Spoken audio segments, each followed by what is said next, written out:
ହେଇଚିରେ ପୁଅ ଆପଣଙ୍କ ଘରେ ଏମିତି ବାସି ଛଣା ମାଛ ରହିଯାଇଛି କି? ତ ଚିନ୍ତା କରନ୍ତୁନି, ମୁଁ ଆଜି ପଖାଳ ପାଇଁ ଗୋଟେ ବଢିଆ ରେସିପିଟେ କହିବି ଆସ। ସେଥିଲାଗି କିଛି ଭେସୁଙ୍ଗା ପତ୍ର ନିଅ, କିଛି ରସୁଣ ନିଅ, ଆଉ 2ଟା ଶୁଖିଲା ଲଙ୍କା ନିଅ, ଆଉ ଗୋଟେ ପେଟୁଆ ପିଆଜ ନିଅ, କିଛି ଧନିଆ ପତ୍ର।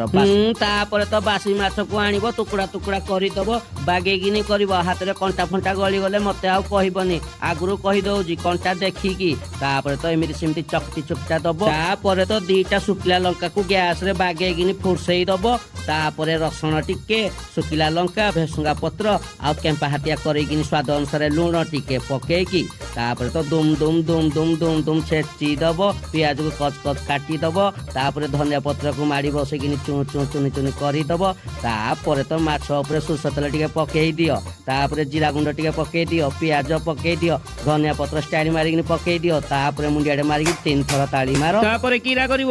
ତାପରେ ତ ମନ ଧ୍ୟାନ ଦେଇକିନି ଚକଟି ଦିଅ। ଛେଚା ହେଇଥିବା ଭେସୁଙ୍ଗା ପତ୍ର, ଲଙ୍କା, ରସୁଣ ପକେଇ ଦିଅ। ନଙ୍ଘା ଭାବରେ ଚକଟି ଦେଇକିନି କଣ କରିବା? କେ ପଖାଳ ନାଦିବା ଆହୁରା।